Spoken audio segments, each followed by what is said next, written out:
Hello everyone. Hello and welcome to the Plant Knowledge Series class. You know that कि ये जो class है वो प्लांट के बेसिक पे होना चाहिए और इलेक्ट्रोमेथ में प्लांट बेसिक चीज है जो 114 प्लांट पे अभी आज के डेट में कोई नॉलेज ज़्यादा अवेलेबल नहीं है, लेकिन हम आपको सिखाने वाले हैं पूरे नॉलेज जो है। ठीक है, आज हमने पहले भी इसमें प्लांट की सीरीज में 3 प्लांट पढ़ चुके हैं और ये है हमारा चौथा नंबर का प्लांट जो है एविना सटाइवा।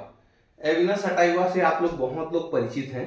मैं आपको बता दूं कि एविना सटाइवा भारत में पाई जाने वाली बहुत ही नॉर्मलाइज प्लांट है। ठीक है, और पूरे भारत में, ब्रिटेन में, अमेरिका में, जितने भी एशिया है साउथ के, उस सब में पाई जाती है। आगे जाके भी पढ़ेंगे।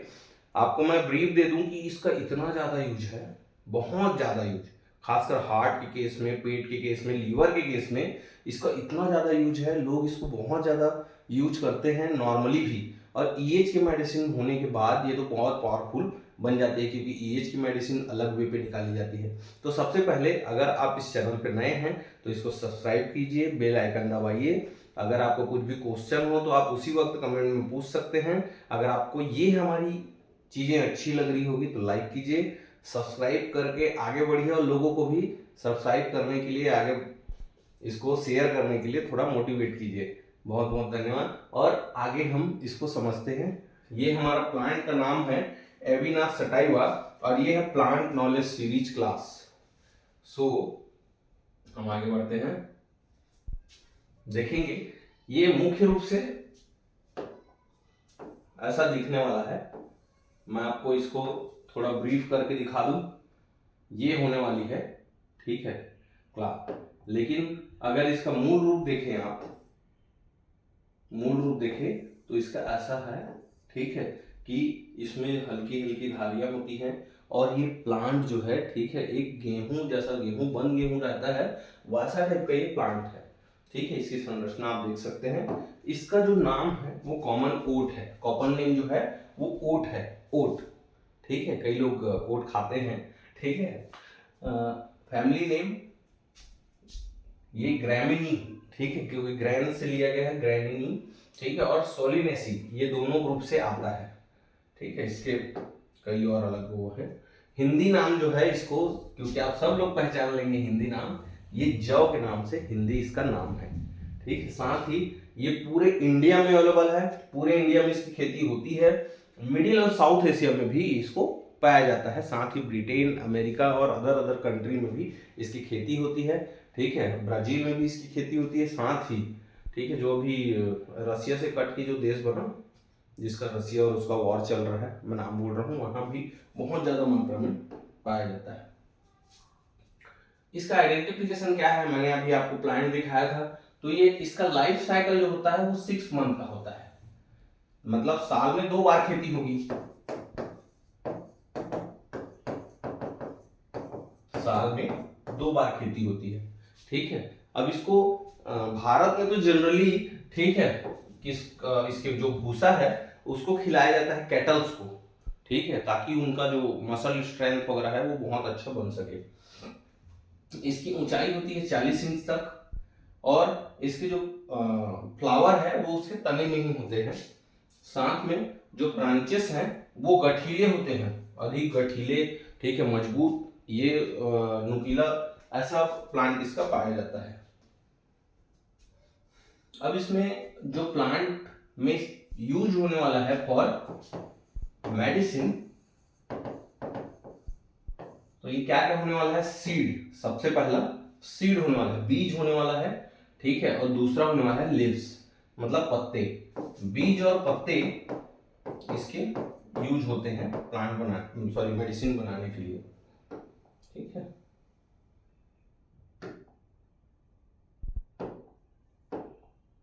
अब ये किस किन चीजों में काम आने वाला है समझते हैं। प्रॉपर्टीज इसकी देखते हैं। डिप्थीरिया में ये काम आने वाला है। डिप्थीरिया क्या है वो पहले हम समझते हैं। डिप्थीरिया, ठीक है, एक रेस्पिरेटरी सिस्टम का डिजीज है। इसमें क्या होता है, ठीक है, कि अंदर में गले के रीजन पे एक स्यूडो मेम्ब्रेन बनता है। ये सूडो मेम्ब्रेन जो है, ठीक है, गले के आगे बनता है और इसका जो बैक्टीरिया है डिप्थीरिया, ठीक है, वो उसके पीछे को रौंद रहा होता है। मतलब आप समझ लीजिए किसी चीज के आगे पर्दा लगा हुआ है, स्यूडो मेम्ब्रेन, स्यूडो मतलब होता है आभासी, ठीक है, आभासी मेम्ब्रेन बना होता है और उसके पीछे पूरा जो लेयर है वो खुरद रहा होता है। तो ऐसा काम होता है डिप्थीरिया में, ठीक है। इसका जो है एलोपैथी साइंस में डीपीटी नाम से वैक्सीन आता है, डिप्थीरिया पर्ट्यूसिस और टिटनेस, जो बच्चों को लगता है मत होगा, ठीक है। तो इस केस में ये काम आ सकता है। टॉन्सिलाइटिस, टॉन्सिल का इन्फ्लेमेशन कहलाता है टॉन्सिलाइटिस, और ये आपके जो मैंडिबल वाला पार्ट है, मैंडिबल के नीचे की ओर गले को छूते हुए ये होता है, यूस्टिचियन ट्यूब के जस्ट सामने, ठीक है। तो उस एरिया में ये होता है। अगर ये टॉन्सिलाइटिस हुई तो सबसे पहले आपको यहां पर दबाने से ऐसा खांसी टाइप का होने लगेगा, ठीक है। दूसरा, जब टॉन्सिलाइटिस होता है तो नाक, कान और गला तीनों इन्वॉल्व होता है, ठीक है। तो इसीलिए इसको जो है नाक, कान और गला, क्योंकि ये इन्वॉल्व होता है आपस में, तो इसीलिए इसको ईएनटी का मेडिसिन बोलते हैं, ठीक है। सीकेडी, क्रॉनिक किडनी डिजीज, इसके पहले वाले भी लेसन में हमने पढ़ा हुआ है क्रॉनिक किडनी डिजीज।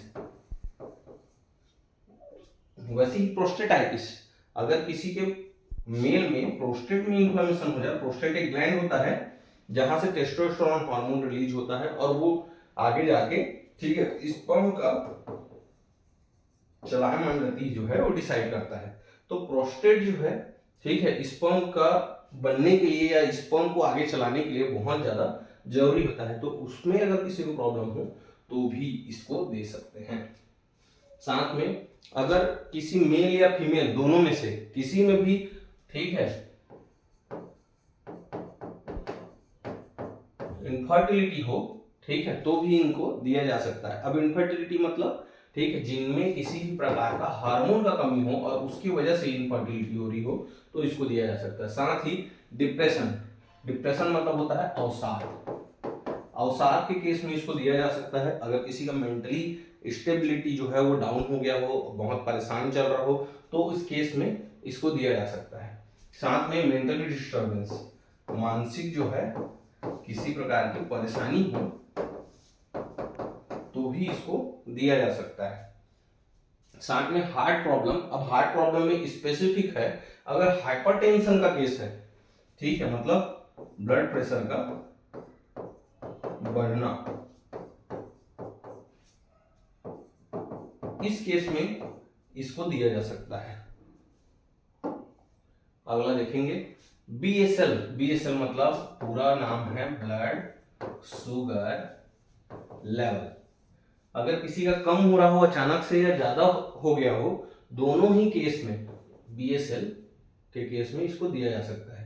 अब सेक्सुअल डीएबिलिटी मतलब किसी को, ठीक है, सेक्सुअल डिजायर में या सेक्सुअल डीएबिलिटी डेवलप हो रहा है तो उस फीमेल को दिया जा सकता है। ये फीमेल के लिए है सिर्फ, ठीक है, डिजायर वाला मामला। नेचुरल कैल्शियम, अगर किसी को नेचुरल कैल्शियम नहीं बन रहा है, ठीक है, एक होता है मान लीजिए कैल्शियम कार्बोनेट जो मेडिसिन से हम लेते हैं, और कई ऐसे गुड बैक्टीरियाज होते हैं जो कैल्शियम रिलीज करते हैं। तो अगर कैल्शियम वो नेचुरल नहीं बन रहा हो या नेचुरल कैल्शियम नहीं आ रहा हो, ठीक है, उस केस में इसको दिया जा सकता है। इसमें नेचुरल कैल्शियम भरपूर मात्रा में होता है। एलएच, ल्यूटिनाइजिंग हार्मोन, फीमेल में ल्यूटिनाइजिंग हार्मोन होता है जो ओवम को सही रूप में डेवलपमेंट देता है, ठीक है। अगर फर्टिलाइजेशन हो गया हो तो एलएच एक ऐसी कंडीशन होती है उसके कारण ये डेवलप होता है। अब अगर किसी में B1 और B कॉम्प्लेक्स विटामिन की कमी हो तो भी इसको दिया जा सकता है। बहुत प्रचुर मात्रा में इसमें B1, थायमिन, मतलब नर्व के लिए थायमिन बहुत जरूरी है, ठीक है। ये B1 का मतलब होता है थायमिन, उस केस में भी इससे दिया जा सकता है।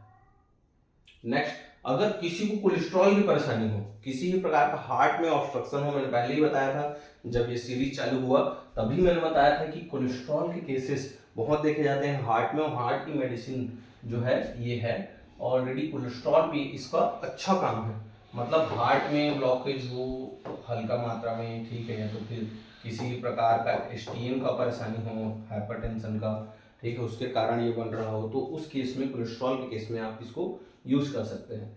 इनडाइजेशन के केस में आप इसको यूज कर सकते हैं, जिसको पचन में दिक्कत आ रही हो। और आईबीएस, आईबीएस एक तरह का साइकोलॉजिकली भी, ठीक है, डेवलप होता है। तो आईबीएस का भी, आईबीएस का फुल फॉर्म है इरिटेबल बाउल, मतलब बाउल मतलब इंटेस्टाइन सिंड्रोम। इस केस में भी इसको आप दे सकते हैं, ठीक है। वैसे ही एडिक्शन के केस में इसको दिया जा सकता है, अगर किसी को, ठीक है, किसी भी प्रकार की लत हो, एडिक्शन, शराब, बीड़ी, तंबाकू, ऐसे केस में इसको दिया जा सकता है। स्किन का अगर कोई ऐसा केस हो जिसमें फफोले बन रहे हो, बहुत पुराना केस हो, तो इसको, इसकी जो मेडिसिन है उसको दिया जाता है। कई लोग देखना, ठीक है, जौ का पानी पिलवाते हैं स्किन ताकि ठीक रहे, ठीक है। कई सुपरस्टार लोग भी यूज करते हैं जौ का पानी, जौ की रोटियां खाते हैं, ठीक है। कई लोग जौ, रागी और ऐसा मल्टीग्रेन बना के खाते हैं ताकि उसका न्यूट्रिशन मिल सके, लेकिन वो सूखा पेड़, सूखा चीज है, उसमें न्यूट्रिशनल वैल्यू हो सकती है कम हो, ठीक है। लेकिन ये जो है, ये जिस तरीके से प्रिपेयर होता है, इसमें न्यूट्रिशनल वैल्यू और ज़्यादा बढ़ जाती है। तो इसीलिए स्किन के केस में, ऐसा सूखा कोई स्किन का केस हो, या तो किसी प्रकार के ब्लिस्टर बन रहे हो, उस केस में आप इसको दे सकते हैं। साथ में थायराइड हार्मोन, ठीक है, क्योंकि हार्मोनल केस है, अगर हार्मोन का कुछ इफेक्ट हो, TSH, T3 या T4 में कोई डंपिंग हो, तो उसको दिया जा सकता है। TSH खासकर, ठीक है, ये स्टार बना लीजिए, अगर इसमें TSH में कोई फॉल्ट है आपको, ठीक है, तो इसको आप जरूर यूज कर सकते हैं। साथ में लंग्स के केसेस में भी ये काम आता है। ब्रोंकस का अगर, ठीक है, किसी प्रकार का नैरोइंग कैपेसिटी हो रहा हो, तो इसको दे सकते हैं। साथ ही नर्व के केस में, नर्व का अगर पेन हो, ठीक है, मतलब नसों में दर्द हो, तो भी इसको दिया जा सकता है। अगर व्यक्ति बहुत ज्यादा थकने वाला हो, एग्जॉशन बहुत ज्यादा उसको लग रहा हो, मतलब थकान, ठीक है, तो भी इसको दिया जा सकता है। जौ का पानी पिलाते हैं कई लोग थकान में, ठीक है, लेकिन ये जो मेडिसिन है, ठीक है, वो भी आप दे सकते हैं। अगर किसी को लैक ऑफ स्पर्म हो, ठीक है, स्पर्म की कमी हो, तो भी उस केस में इसको यूज किया जा सकता है, स्पर्म की कमी के कारण, ठीक है। इसको बोला जाता है ओलिगोस्पर्मिया, ओलिगोस्पर्मिया के केस में आप इसको यूज कर सकते हैं, ठीक है। कंफ्यूजन अगर किसी को हो, अगर मेंटली कोई कॉन्फिडेंट नहीं आ रहा हो, तो इसमें कॉन्फिडेंट लाने का काम कौन करता है, ठीक है, ये मेडिसिन करता है। साथ ही ये मेडिसिन किसमें अब यूज हो जाएगा इलेक्ट्रोपैथी मेडिसिन में, ये समझना बहुत बड़ी बात है। अगर आप चाहते हैं, ठीक है, कि ये EH वाला मेडिसिन किसमें यूज हो, ये देखना, तो यहाँ पर देख सकते हैं। A1 में 30 की मात्रा में यूज होता है, A2 में 30 की मात्रा में, A3 में 20 की मात्रा में यूज होता है, WE में 10 की मात्रा में ये यूज होता है। WE क्योंकि न्यूट्रल इलेक्ट्रिसिटी है, उसमें बहुत सारी चीजें मिली होती हैं, तो इसीलिए उसका परसेंटेज जो है वो कम हो जाता है। लेकिन A1 में, हमने इसे पिछले क्लास में A1 पढ़ा था, आप जस्ट पहले जाएंगे, ठीक है, वीडियो में। अगर मान लीजिए चैनल में नए हैं आप, तो इससे पहले की वीडियो मैं डिस्क्रिप्शन में पूरी डाल भी दूंगा, इससे पहले का वीडियो, इससे पहला का वीडियो आप लोग अगर नहीं देखे हैं तो प्लीज देखिए, और उसमें A1 की आपको पूरी जानकारी मिल जाएगी, डिटेल में एक्सप्लेनेशन हुआ है उसमें, ठीक है। डेट मैं आपको डिस्क्लोज नहीं कर पाऊंगा क्योंकि आप जस्ट देखेंगे, ठीक है। तो इस तरह से जो EH मेडिसिन में यूज होने वाले, ठीक है, ये प्लांट है, इसमें प्लांट में किसमें मेडिसिन में यूज होता है, ये आपके सामने हमने रखा है।